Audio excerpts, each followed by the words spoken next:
આજે આપણે એક એવી વિચારધારાના મૂળ સુધી જઈશું, એક એવી વિચારધારા જે એક બહુ જ શક્તિશાળી રૂપક પર બનેલી છે, અને એ રૂપક છે ઝેરનું મારણ ઝેર.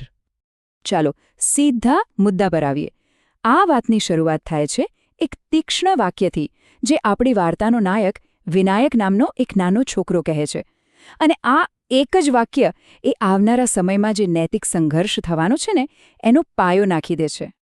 તો આપણે આખી વાતને 4 ભાગમાં સમજીશું.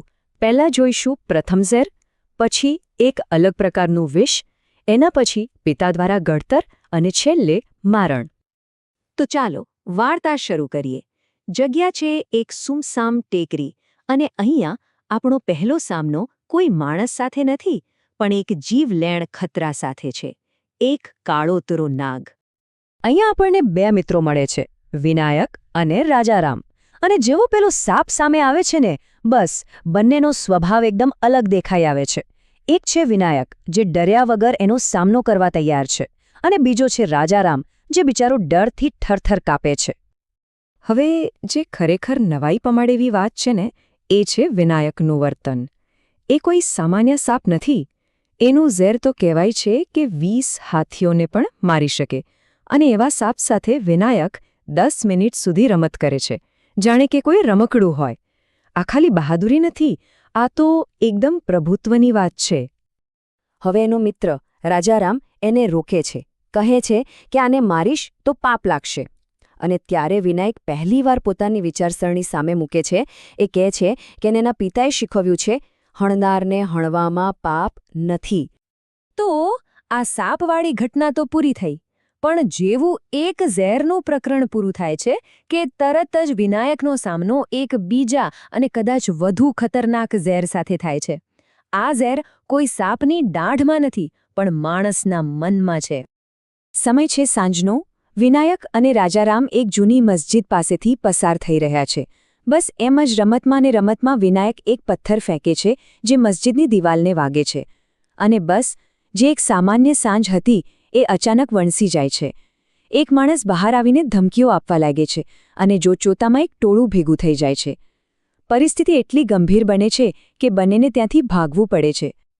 પણ ખબર છે, આ ભાગદોડમાં અગત્યની વાત એ નથી કે એમનો પીછો થઈ રહ્યો છે. અગત્યની વાત છે એ શબ્દો જે ભાગતી વખતે વિનાયકના કાન પર અથડાય છે. એ સાંભળે છે કે કોઈ બડાઈ મારી રહ્યો છે, સાંપ્રદાયિક હિંસાની.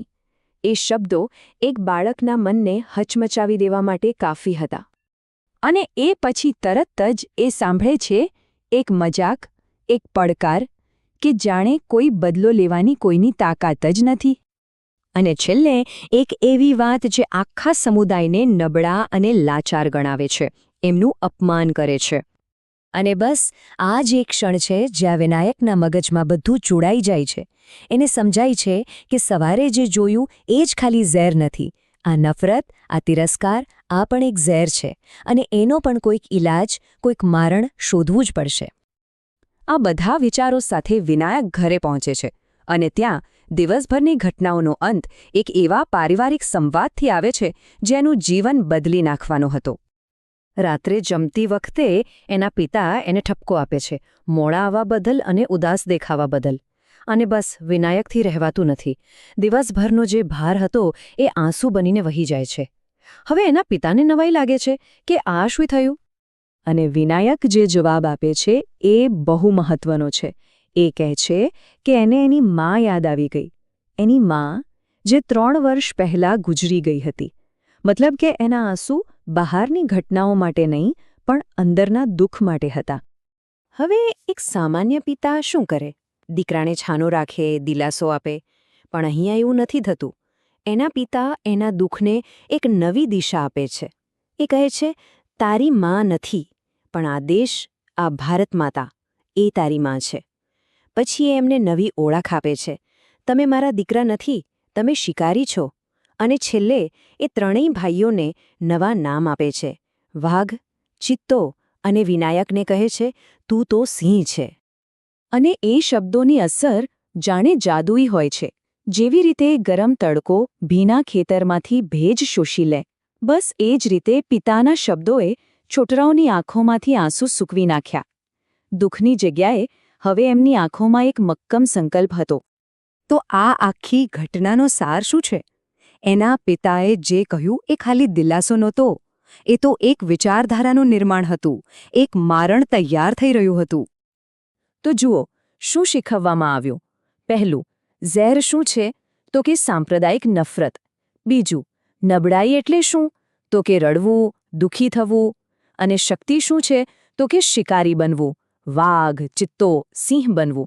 અને નિષ્ઠા કોના પ્રત્યે હોવી જોઈએ? પરિવારની જગ્યાએ હવે ભારત માતા. અને એટલે જ આ બધાનો સાર એ છે કે મારણ શું છે?